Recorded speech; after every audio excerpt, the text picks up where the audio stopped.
저는 오늘 고린도후서 5장 14절로부터 17절 말씀으로 대신 죽으신 사랑의 목적이라는 제목으로 말씀을 나눕니다. 사람에게는 본능이 있는데요. 본능을 사전에서 찾아보니까 생물이 선천적으로 갖고 있는 동작이나 운동이라고 정의하고 있습니다. 사람에게 가장 기초적인 본능이라고 한다면 살고자 하는 본능일 것입니다. 한번 사람이 태어나면 그 사람은 살려고 합니다. 누구든지 죽기 위해 사는 사람은 없습니다. 코로나19 팬데믹 상황 가운데서도 많은 사람들이 살려고 또 코로나19의 영향력으로부터 조금 더 강해지려고 또 그 코로나19 바이러스에 감염되지 않으려고 백신도 맞고 하는 것이죠. 남녀노소 너나 할 것 없이 사람은 살려고 합니다. 누구의 생명이든 모두의 생명은 소중한 것이고 존중받아야 할 그 생명이 각 사람에게 있기 때문입니다. 오늘 본문을 기록한 바울은 예수 그리스도께서 죽으시고 부활 승천하셨는데 그 예수님께서 자신에게 나타나자 그의 인생은 완전히 변화된 인생을 살아가게 됐습니다. 바울이 그러한 삶을 살았습니다. 변화된 인생, 예수님으로 인해 변화된 인생을 살았던 것입니다. 그가 예수님을 알지 못했을 때, 만나지 못했을 때는 예수님을 믿는 사람들을 잡아다가 고통을 가했고 또 핍박했던 사람들이 사울이라고 하는 바울입니다. 그렇게 예수님을 전하며 고통받으며 살았던 사람이 누구라고요? 바울이라고요. 그런데 그 바울을 만나주신 예수님, 예수님으로 인해 바울의 삶은 완전히 바뀐 삶이 되었습니다. 예수님을 믿는 사람들을 핍박하고 또 고통을 주었던 사람에서 예수님을 전하는 사람, 예수님께서 죽으신 이유와 부활을 가르치는 사람이 되었던 것이죠. 바울이 만났던 예수님, 그 예수님은 어떤 예수님이냐면 강제로 만나주신 예수님입니다. 그 강제로 만나주신 예수님을, 그 예수님의 사랑을 바울은 본문에서 그리스도의 사랑이 우리를 강권하시는도다 라고 이렇게 기록하였습니다. 그가 만난 예수님은 사도행전 9장에 기록되어 있는데요. 복음서를 읽어보면 예수님의 행적을 쭉 기록해 놓은 복음서 말씀을 읽어보면 사복음서를 읽어보면 예수님을 만난 바울이 아닌 사람들, 그러니까 예수님이 살아 계셨던 그 당시의 사람들의 이야기가 또 예수님의 행적이 사복음서에 기록되어 있습니다. 그들 중에 많은 사람들 중에서는, 그러니까 예수님을 만났던 사람들은 예수님을 봤기 때문에 예수님의 소문을 들었기 때문에 만나고자 해서 예수님을 만났던 사람도 있지만 바울은 그런 케이스가 아닙니다. 예수님께서 그에게 나타나셨고 그를 강제로 예수님을 보게 하셨던, 예수님께서 그에게 나타나셨던 사건이 바로 바울의 회심 사건. 다메섹 도상에서, 다메섹 길가에서 예수님을 본 사건이 바로 바울이 예수님을 만났던 사건입니다. 왜 수많은 사람들이 기독교인의 정체성으로 예수님을 믿고 하나님을 믿으며 살아갈까요? 그것은 바로 사랑 때문입니다. 물론 천국이라는 믿음, 천국이 있을 거라는 믿음 때문에 예수님을 믿는 것이죠. 그런데 근본적으로 우리가 그 믿음을 어떻게 설명할 수 있을까요? 그것은 바로 하나님의 사랑, 그리스도로 나타나신 하나님의 사랑 때문입니다. 여러분, 사람과 사람 간의 사랑은 변합니다. 그러니까 시시각각입니다. 사람과 사람 간의 감정은 일정치가 않다는 것입니다. 그러니까 어떤 때는 이 사람을 봤을 때 마음이 설레기도 하고 감정으로 좀 격한 어떤 그런 사랑이 있기도 하지만 어떤 때는 그렇지도 않다라는 것이에요. 그렇게 사람과 사람 간의 사랑은 시시각각 달라집니다. 그러나 하나님의 사랑은 변하지가 않고 또 사람의 그 사랑과는 완전히 차원이 다른 것입니다. 하나님의 사랑은 그리스도께서 태어나셨을 때 하나님이신 그리스도께서 예수 그리스도께서 독생하신 하나님의 품에서 나타나셨을 때 사람의 눈으로 볼 수 있는 바가 되었습니다. 그 하나님의 사랑이 바로 예수님의 그 모습 가운데 나타나신 것이죠. 사람은 살고자 하는 본능이 있다고 말씀드렸습니다. 그런데 예수님께서는 살려고 사셨던 분이 아니시라 사람을 살리시고 사람을 병 가운데서 고쳐주시고 또 죽었던 그 사람 나사로도 예수님께서 살려주시고 질병에서 죽음에서 살리신 분이 바로 예수님이십니다. 그분의 삶은 많은 사람들을 살리시던 삶이었죠. 그런데 그분은 죽음을 향해 십자가를 향해 사셨던 분이시기도 합니다. 바울은 그 예수님을 생각해 보니 본문 14절에서 그분은 사랑 자체였으며 그 사랑으로 모든 사람을 대신하여 죽으셨다고 말합니다. 그런데 그분이 모든 사람을 대신하여 죽으신 이유는 15절에 다시는 그들 자신을 위하여 살지 않고 오직 그들을 대신하여 죽었다가 다시 살아나신 이를 위하여 살게 하시려고 예수님께서 모든 사람을 대신하여 죽으셨다고 말합니다. 그러니까 부활도 모르는 사람들, 다시 살아날 것을 몰랐던 사람들, 그래서 죽음을 향해 달려가는 그 사람들, 죽음을 위해 어떻게 보면 살아가는 그 사람들을 죽음 가운데서 구원해 주시고 죽음이 끝이 아니라는 것을 알게 해 주시려고 예수님은 부활하셔서 바울을 만나 주셨던 것이고요. 바울은 그 부활의 예수님을 오늘 고린도 후서 5장 14절로부터 17절에 기록한 것입니다. 본문 이전에 바울은 부활에 대해서 설명하는데 5장 1절로부터 5절 말씀입니다. 오늘 읽지는 않았지만 바울은 1절에서 장막을 언급합니다. 이 장막은 정말로 장막, 그러니까 집을 뜻하는 것이 아닙니다. 인간의 육체를 뜻하는 것이고요. 하늘에 있는 영원한 집을 그 장막과 대비시킵니다. 1절의 장막과 또 영원한 집, 하늘에 있는 영원한 집은 실제 집이 아니라 육체, 그리고 부활의 육체를 뜻하는 것입니다. 부활을 뜻하는 것입니다. 바울은 이 부활의 신비를 알았기 때문에 사람의 죽음이 죽음으로 끝나는 것이 아니라 다시 살아날 것을 알았기 때문에 그 다시 살 수 있는 그리스도인의 생명, 그리스도인의 삶, 그리스도인의 목숨, 그것을 마음으로 간절히 알려주고자 하는 그 마음을 가지고 고린도후서 5장을 기록했다는 것입니다. 바울의 삶을 보면 그는 평안한 삶에서 평안하지 않는 삶이 되었습니다. 누구 때문에 그랬습니까? 예수님 때문에 그랬습니다. 예수님을 전하자 그 영혼은 평안했으나 그 육체는 평안하지 않았습니다. 그는 고통 가운데 있었고요. 예수님을 전한다는 그 명목 때문에 법정에 끌려가기도 했고 또 매를 맞기도 했고 감옥에 갇히기도 했다는 것입니다.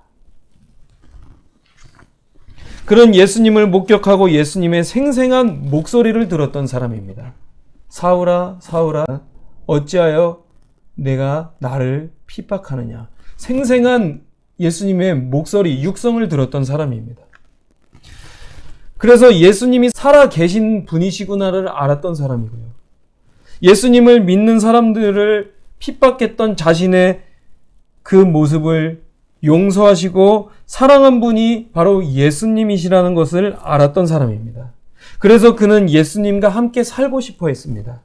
그런데 몸은 예수님과 떨어져 있다는 것을 알았기 때문에 예수님과 함께 있지 못하는 그러한 상황 때문에 그 마음을 고린도 후서 5장 8절에 기록해 두었습니다. 우리가 담대하여 원하는 바는 차라리 몸을 떠나 주와 함께 있는 그것이라 라고 이렇게 고린도 후서 5장 8절에 기록하고 있습니다.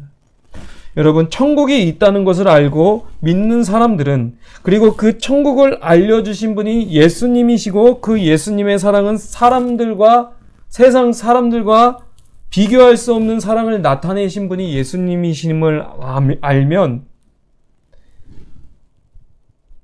예수님이 좋아집니다. 그리고 그분이 말씀하셨던 천국, 그 천국을 바라게 됩니다. 그런데 그리스도인들, 많은 사람들이 예수님을 믿고 또 예수님을 간증하고 예수님의 그 사랑에 감격하고 또 천국의 소망을 갖지만 우리가 살고 있는 곳이 천국인가요? 그렇지 않습니다. 세상입니다. 우리가 죽게 되면 천국에 갈 텐데 우리는 아직 살아있기 때문에, 물론 예수님께서 제자들에게 하나님의 나라는 너희 안에 있느니라 말씀하셨지만 우리가 마주하는 세상은 천국이 아니라 세상입니다. 그래서 세상 가운데 우리는 때때로 푸념하며 살아가는 것이죠. 아, 내가 얼른 죽어서 예수님과 함께 있었으면 좋을걸. 빨리 천국에 갔으면 좋겠다. 그러나 우리의 삶의 터전은 여전히 세상이라는 것이죠. 그런데 하나님께서 그렇게 많은 사람들을 세상 가운데 두신 이유, 그리스도인들을 세상 가운데 두신 이유는 그리스도의 삶을 알아가되 오늘 말씀처럼 육신을 따라 알아가는 것이 아니라 하나님의 그 성령을 따라 그 말씀을 실천하는 삶을 살게 하시는 하나님의 뜻을 따라 사는 것입니다. 왜 우리가 이 세상을 살아야 할까?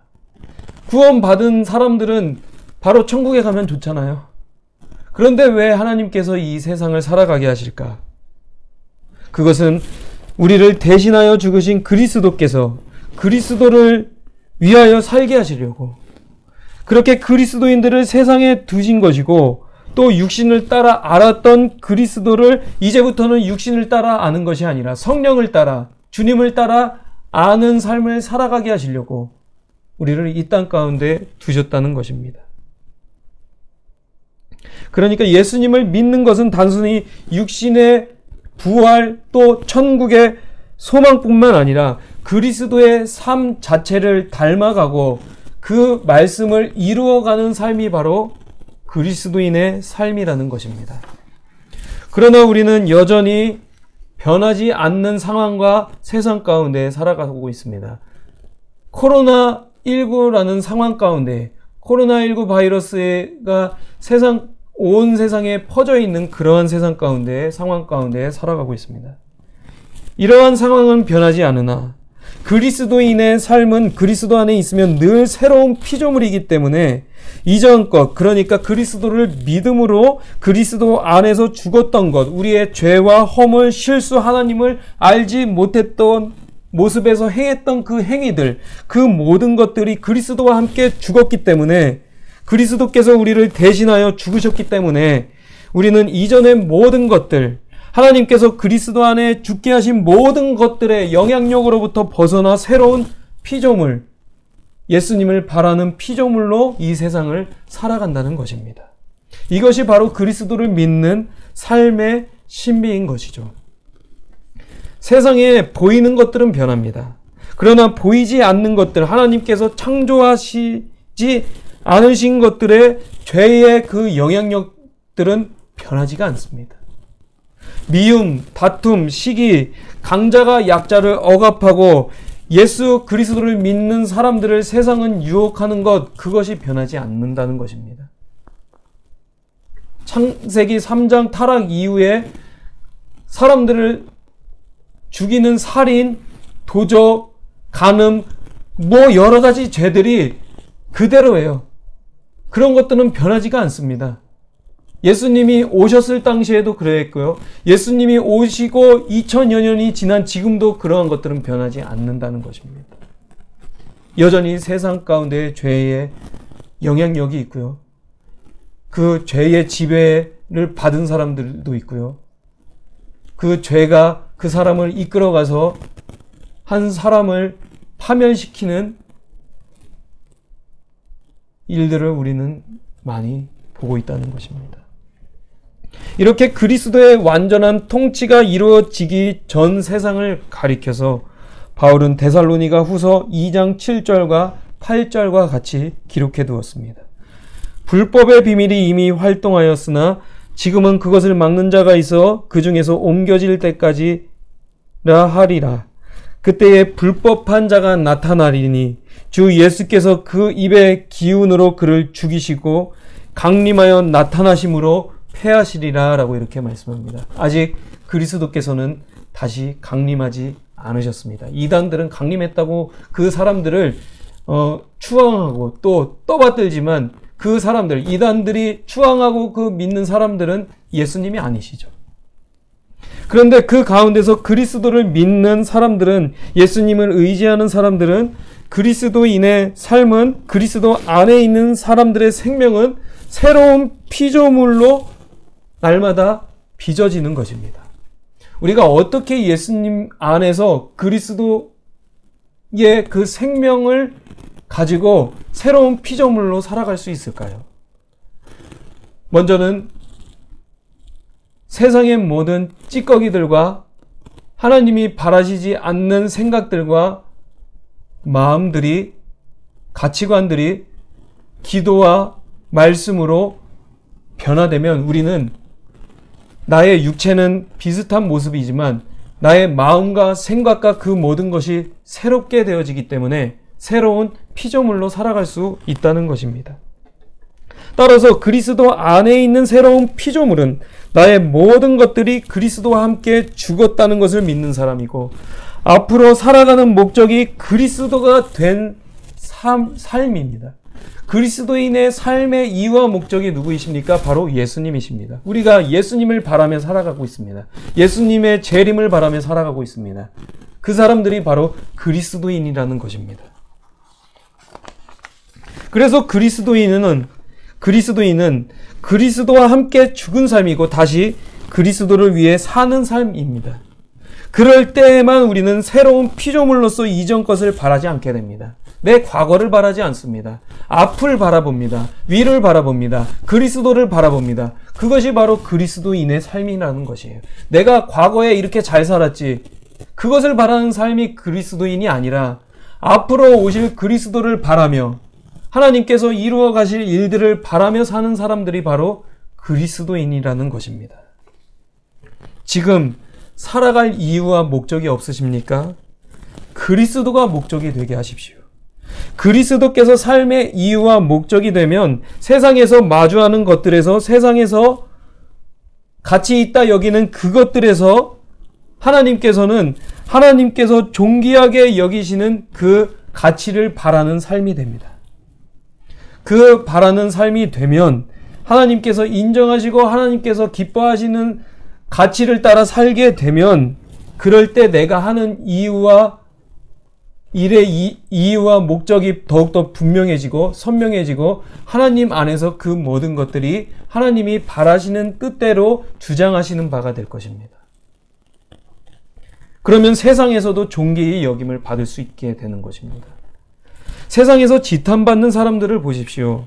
그들에겐 그리스도가 삶의 이유와 목적이 되지 않기 때문에 지탄을 받는 것입니다. 돈이 목적이 되었기 때문에, 권력이 목적이 되었기 때문에, 그리스도가 없이 그런 돈, 권력이 목적이 되었기 때문에 결국 그 사람들이 어떠한 일을 행할 때 불법도 편법도 다 합리화돼서 결국에 그것이 드러나서 지탄을 받는 것 아니겠습니까? 많은 정치인들이 그런 삶을 살아가지 않았습니까?